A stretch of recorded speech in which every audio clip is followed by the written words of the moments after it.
Hi everyone, I hope you're all doing really well. Today, I want to share a very important um, message with you all today that I hope will resonate with many of you, and it has to do with how your twin flame union is imminent. So, what do I mean by this? What I mean to say is that you are bound to unite with your twin flame no matter what, all right? And it is not very important that you are in a physical separation right now or you are experiencing some kind of a conflict or something of the sort in your twin flame connection. That does not mean that the future will look like this. Okay, now what are the two things that you can do on your twin flame journey, what you should do instead of focusing on your twin flame? The first thing is that cultivate, a deeper desire to know existence, and go with the flow of that desire. Your twin flame has come into your life to awaken you to the truth of who you are. And who you are, you can only find that out if you have a curiosity about why you're here, what is the mystery of this existence, and who am I beyond this body and the mind. I keep reading about I'm not the body, I'm the soul. But what is this soul? Is soul even the right way to explain who I am? I read about the oneness of everything. How can I come into the experience of it? I read about I am manifesting everything. How can I come to experience this manifestation and the process of it happening within me and then it showing up on the outside? Become curious about existence. Many of you naturally would have become curious about your existence since your twin flame came into your life, or you would have already been curious about it before and would have done some exploration. But go deeper into that. Don't just sit and think, I already know who I am. No, then you're not going to be listening to this right now, okay? Most likely.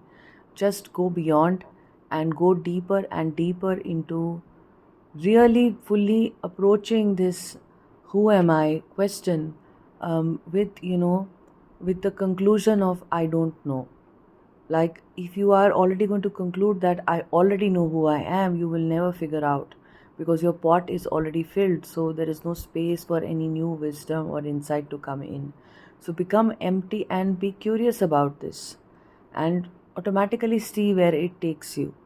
All right? Set this intention that I want to know who I am. I want to awaken to my truth.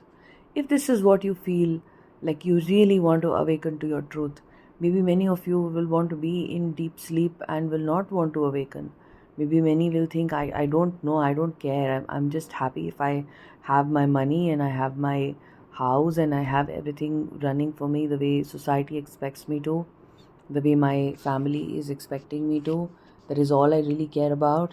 Then you're still very much in the matrix, right? But for some of you who are listening in and you are curious to know about your existence as more than just this body and this identification that you have in the body about being this person and being the daughter of such and such, of this community, of this country, of this caste or religion, and all of that, go beyond that.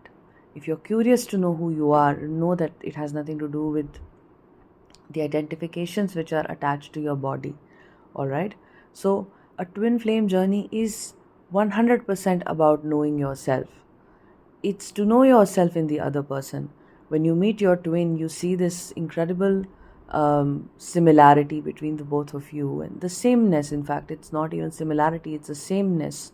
It's just that it's not just that I have this in common with you, it's just that we are the same, right? In time, you realize there is a sameness between the both of you, which is irksome, of course, for the both of you, which is perfectly all right, right? This is just the process of the disillusionment that one has to go through. So, this is a journey about you seeing the self in the other person and it making you question who you really are, because the identity to which your ego has attached itself is, still the identity of separation from every life around you. I am such and such, I have this much, I have that, I went to this college, I do this job, I make that much money. Someone else is doing something completely different, they are different, they do this, they do that. I'm not saying that we have to be in an egotistical state. We may not be egotistical about it, where we are arrogant or proud of who we are, but there is still an underlying separation consciousness to look at life as separate, right? Which is all right. This is just the way we are right now in the 3D matrix. But to know yourself is the goal of the twin flame journey. So cultivate your time instead of focusing on what is happening to your twin flame in the physical world. Cultivate your progress will happen faster on the journey. Your union will, come faster to you if you spend time on knowing who you are, spiritually speaking.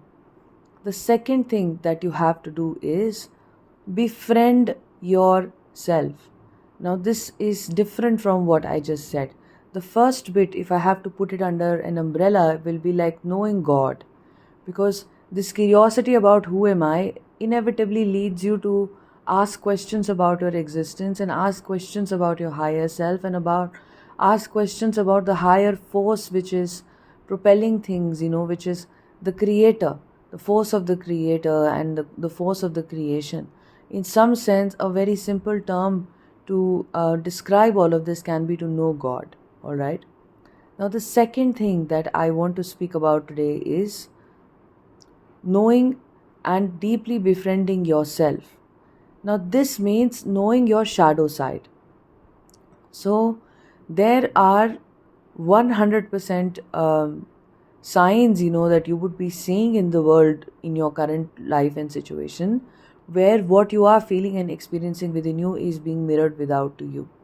So, if you are experiencing a certain state of anger or animosity or irritation or jealousy against somebody, that person will reflect that back to you. They will catch on to that vibration, and they will also interact with you in that exact way.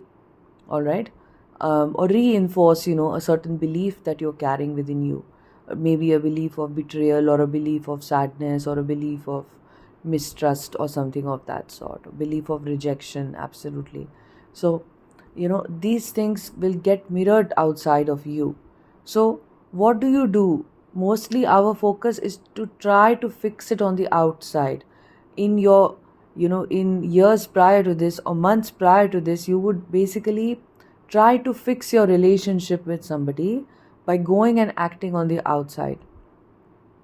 So, like, you will go and talk to someone, and you will go and, fix things with them by communicating with them, by having this whole discussion about, life, or about what happened. Like, let us say you have a fight with somebody, you will just go and try to fix it by communicating about it. But you will always notice that there will always be an inner feeling which remains after a conflict, even if you really talk about it.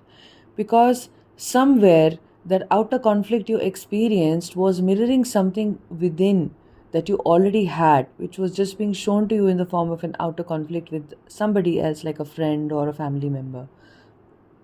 So that feeling doesn't go away.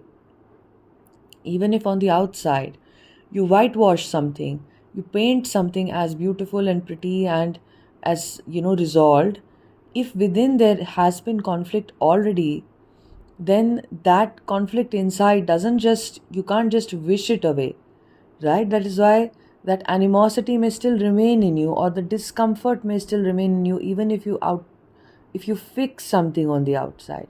Now, you can think about a karmic relationship you were in, and you were trying to make it work by just communicating with the person. So you just meet them and you say, no, this is the problem we have. We had this conflict and this and that.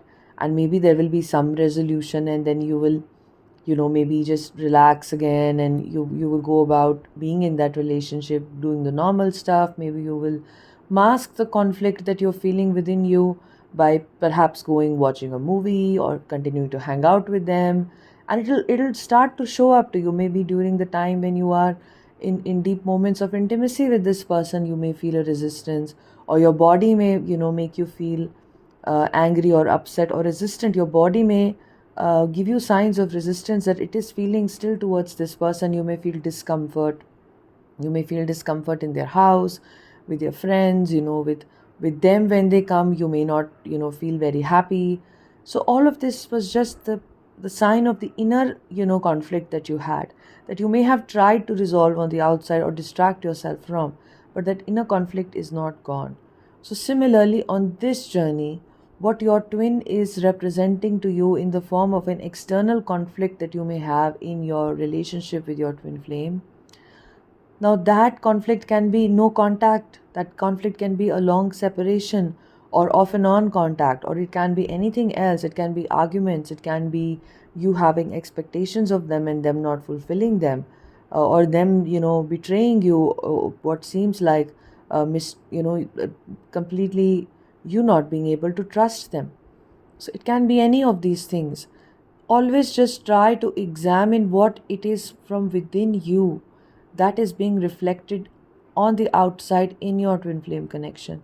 This kind of mirroring is supremely potent in all areas of our life, but with our twin flame, because it is so easy to witness it and it is so easily diagnosable, that we realize it that this mirroring is happening all the time with everyone and everything. Through the twin flame, we realize this concept of mirroring of our existence. So now you go within and look at the shadow self. Now, if you feel that your twin flame is rejecting you, or you feel rejected, you don't feel good enough, you don't know if they will ever come to you, you just don't feel like, you are, it's going to happen, because you don't feel good enough, lucky enough, divine enough, or you don't know if the situations outside of you will permit it, and so on and so forth. Then just examine within the fears that you are having and the beliefs that you're carrying. Any kind of an unworthiness block, a rejection block that you have within you, a fear of rejection, a feeling of I'm unworthy of anything great happening to me, and all of that. That is what you have to examine, and that is what you have to let go of on this journey, that you're on. All right. This is the second thing. So, the first thing was that deepen your understanding about existence, try to know God, and secondly, know your shadow self. Know the part of your mind, the part of your ego which is unhealed, because that is also a part of you that has to be brought back to you. This is a very, very important thing. If you start to focus on these two aspects, you will grow very fast in your twin flame journey, and secondly, you will also grow into your purpose. What is purpose? Purpose is not something that just, is something you will ever think about. You don't plan the purpose. Like, we plan our careers. When we are in school, we plan to become doctors or such and such, and then we study those subjects. We may not pursue them. We may end up doing something else. But then the moment we adopt that something else, we plan that, okay, I'm going to do my degree in literature or economics or policy or engineering or computer science or biology, but then I know what the future is. Just the first year of my undergrad, I'm going to figure out what kind of jobs I can have after this, right? So then you start to figure out, okay, maybe as a biologist, I can go into this particular research area. Oh, if I study this, I major in this, then these are the job openings I have. This is what I will do. But you're very young at that age, so you're planning, in this structured way, right? And then maybe you plan to get a master's or something else, or the entire thing is about a planning, that I am going to study this because I liked this, and I ended up, maybe some of us just end up getting a place in, studying certain subjects. Like in India, it's very common that you may not have gotten economics honors in your undergrad because the cutoff was really high, so you settle in with psychology honors. All right. Now you have a career in psychology just because you could not get into another subject that you wanted to get into. That is also an accidental career, that so many of us just have accidental careers, or many of us, we plan it, we over plan it. But this is just not how it happens in a purpose. A purpose is not something you are able to plan. I can sit and plan. I remember I used to plan, I will do this, I will do that. I wanted to work, in the education space, and I wanted to, this was before my twin flame journey, while I was still working in other jobs, and I used to think about doing something with in the education space for people from underprivileged backgrounds, or people who children who just don't have as much exposure about what else they can do other than following the conventional path. So I used to think I will work in remote areas, and I will, you know, have this whole thing where I will have mentors, and mentors can work with children, and I will be the coordination person, and I will start this, and I will create this awareness and all of that. Because I used to think it's the most important thing for me at that time was one should have choice, and one should be aware of what all is possible rather than restricting themselves to a few fields, as was common at that time. I mean, a few years back in India, like how I saw it and perceived it through my experience. But as we go through a spiritual awakening, especially on the twin flame journey, what we start to understand is that there is more to life than just this. Now, my purpose completely shifted. Now, that is not the most important thing for me anymore. My experiences have upgraded.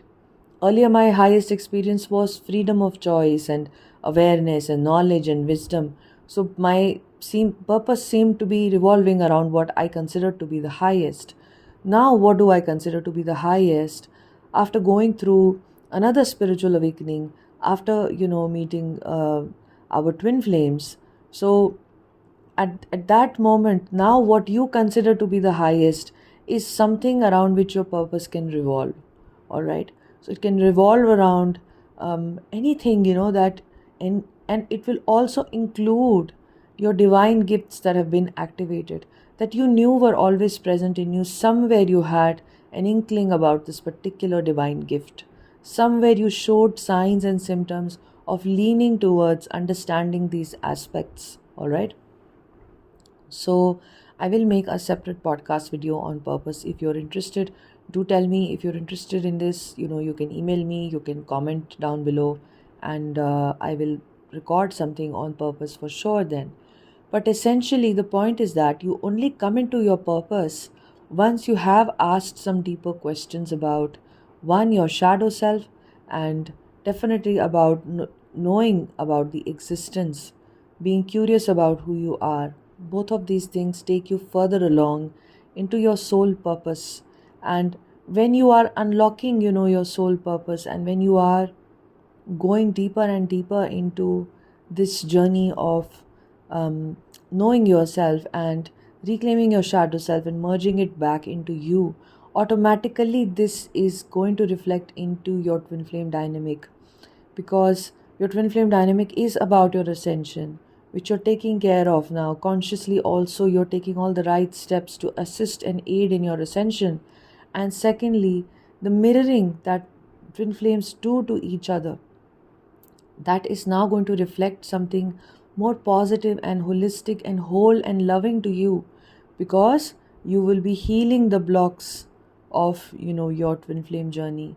You will be healing that rejection, that I don't think I'm good enough, I'm not beautiful enough, I'm not worthy enough, nothing good happens to me, everyone betrays me, I can't trust people, I can't open myself up, and I'm always alone, and nobody loves me, nobody cares for me, I'm just meant to be by myself. All of those beliefs coming from unworthiness, coming from a sense of lack within, coming from abandonment wounds, people will abandon me and all of that.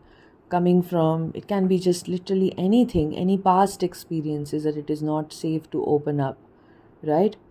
A feeling of isolation, all of that, when it is mirrored back to you through your twin flame journey, or it is just evoked inside of you since you met your twin, even if they are not outwardly rejecting you, but inside you feel it, that these feelings are coming up for you. Now you look at them and you heal them, then automatically this reflects outside in your twin flame dynamic. When fully this is healed for you, your twin flame dynamic also upgrades itself. All right, and no longer will your twin mirror this rejection and separation, etc., back to you. But remember that this healing of the shadow side, as well as looking at the wounding that you are experiencing through the twin flame mirroring, as well as the realization of self, both of these things take time. they take some time. So you have to be patient in your twin flame journey. You're never going to lose your twin flame to anything. There is no need to feel impatient. What is feeling impatient within you is your ego. Your soul just knows that there is no timeline. Your soul is not in a rush because the soul understands that this is life, that this is just how it progresses, and everything has a timing. Only when you're ready can things happen to you. Only when you're ready will union happen to you. Until then, there is no rush for union to happen. All right, the more you go into these two aspects that I mentioned today, the more you will also realize that how everything is happening just at the right time. Every healing that you will do with your shadow self, every realization step that you will take towards knowing God and knowing the truth of your existence, all of that will happen to you. It will be unlocked at the right time. When you're prepared to know something, only then will that knowing come to you. If you're not prepared for something, that knowing will not happen to you. All right? So just have that faith. And this is all I wanted to speak about. Knowing that union is always imminent. Union is not something um, that is something, it's not avoidable actually. It is very unavoidable. All you can do is shift your focus into these two things, and then just rest and just surrender the rest of the journey as to what is happening in the physical with my twin. Just surrender that. All right, just focus on these two aspects, and very soon union will be knocking on your doors. All right, so this is why it is the journey of this. So feel the love, that you're feeling for existence, for your twin, for yourself, and just allow it to guide you. And you don't even need so much assistance on this journey from outside, because the journey, that assistance is always provided to you. It's always offered to you. Maybe some of you needed to listen to this today, so I felt compelled to record this, right? There is a demand, so the supply automatically comes in. As you say in economics, that it's such a natural process. You never have to try to uh, you know um, create something forcefully. You never have to inject anything into the economy, because it has an automatic balancing system. Like, supply creates its own demand, right? And so on and so forth, that there is a natural, in liberal economics, this is what is basically spoken of, that everything aligns naturally. And this is true, even in your twin flame journey. You will realize this in life as well. This is true. Through your twin flame journey, you will realize this truth about life. Okay? So don't worry about union. Just allow things to happen, and now you know what you have to do. Take care, guys. Sending you lots of love. If you feel guided to book a one-on-one session with me to explore more about your shadow self, to have general guidance about your twin flame journey and about the blocks that you are still experiencing, then my email address is imacompletelife@gmail.com. You can write to me and I will give you more details about it. So have a beautiful, wonderful day. Take care. Sending you lots of love.